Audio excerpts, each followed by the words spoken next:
thread the machine, the first thing we need to do is wind a bobbin. And to wind a bobbin, we need to retrieve the bobbin. So take off the removable storage compartment and open up this door and put your finger behind this latch on the bobbin holder and pull it toward you, and hold the latch with 2 fingers and pull the whole thing out. Tilt it to release the bobbin from the bobbin holder. Your machine uses Singer Class 15 transparent bobbins, so if you want to buy more bobbins later on, make sure that they're Singer Class 15 transparent bobbins. Now place your thread spool on the spool pin and then put the spool cap on to hold the thread spool in place. Because we're winding the bobbin, we're going to follow the bobbin winding threading path indicated on the top of your machine, and it's indicated with a dashed line in blue. Take your thread from the thread spool, holding it with 2 hands. First snap it first into this thread guide, like it shows here, and then bring it around the bobbin winding tension disc, making sure that the thread fits snugly under the disc. Just give it a little tug to make sure it's nice and snug underneath the bobbin winding tension disc. Take the loose end of your thread, place it from the center out through one of the holes of the bobbin, like this. Set the bobbin on the bobbin winding spindle and push it all the way down as far as it will go. Continue holding the thread and push the bobbin to the right, and then step on the foot control to start winding.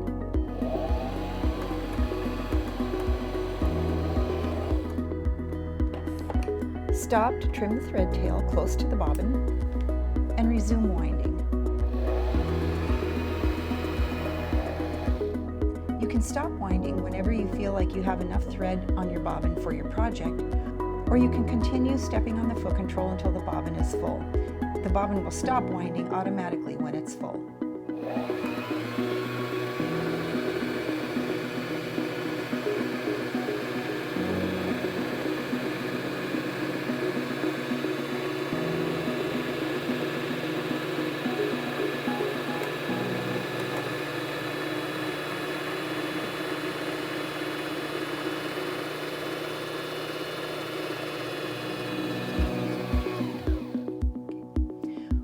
When the bobbin is full, push it to the left and then lift it up off the bobbin winding spindle and cut the thread. Now that we've wound a bobbin, we're ready to insert the bobbin. Place it into the bobbin holder like so and pull the thread to make sure that it's turning clockwise. When you pull the thread, if the bobbin is turning counterclockwise, it's actually incorrect, and you'll need to take the bobbin out of the bobbin holder and flip it around and place it back in here and pull the thread to make sure that it's turning clockwise. That's really important. Now bring your thread into this small slit on the side of the bobbin holder.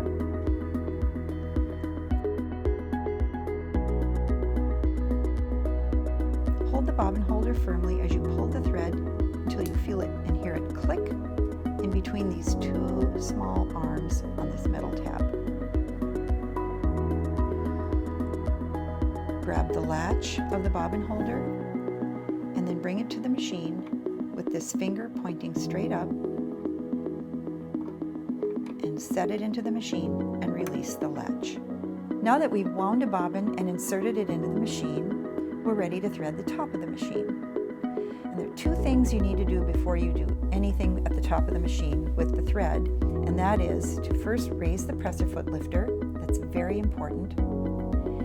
And then turn the hand wheel toward you so that the needle is raised up and that you see the thread take-up lever come up here so that it's completely visible. If we've just wound a bobbin, the top of the machine probably looks like this. So we're going to take this thread out of the bobbin winding mode, and now we're going to follow the needle threading path, which is indicated by this gray solid line around your machine.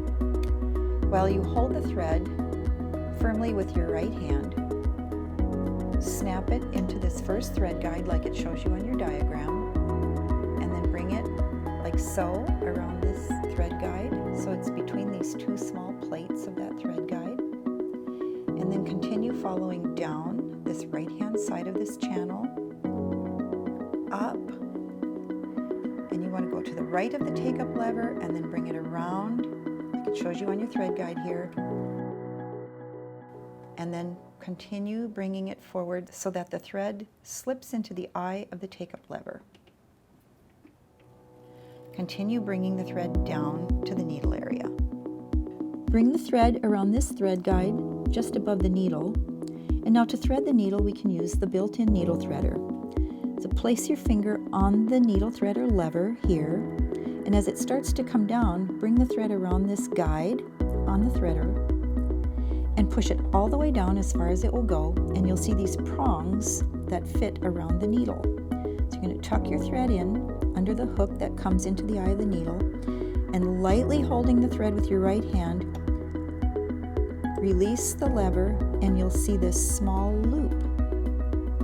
Pull the loop to finish threading the needle. Turn the hand wheel toward you as you lightly hold the thread in your left hand, and keep turning to bring the needle all the way back up, and lightly pull the thread with your left hand to bring this loop up. This is your bobbin thread, and we're bringing it up through the hole of the needle plate. Place both threads underneath the presser foot and out to the back.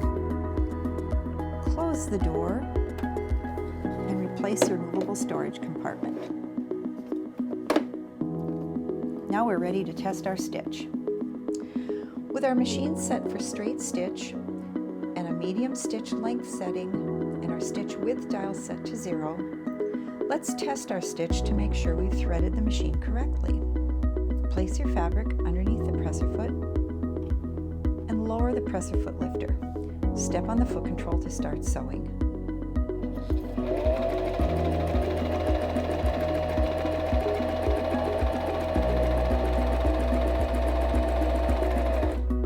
When you come to the end of the fabric, turn the hand wheel toward you to raise the needle up and all the way until it just begins to descend. And raise your presser foot lifter and cut your thread. There's our stitch. It looks good on the top and it looks good on the back side as well. When you sew your stitch, if the top looks really nice but the back side looks like it has loops or it's bunching a little bit, that actually is an indication that you threaded the top of the machine incorrectly. So you'll need to unthread the top of the machine and rethread. Now let's try sewing a seam. This is your needle plate, and it has markings on it that are actually seam allowance guidelines. There are fractions in the back side and metric measurements in the front. I'm going to use the 5/8 inch seam allowance guideline, so I'm going to place my fabric under the presser foot so that the edge of my fabric is lined up with that 5/8 inch marking. Lower the presser foot lifter and sew forward 2 to 3 stitches. Now press and hold the reverse lever and sew in reverse 2 to 3 stitches. Release the reverse lever and sew forward again. Make sure you keep the edge of your fabric lined up with your seam guideline that you've selected.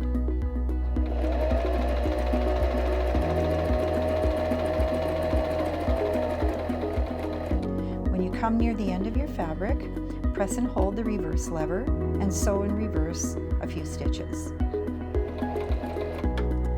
Release the reverse lever and sew forward again to the end of the fabric.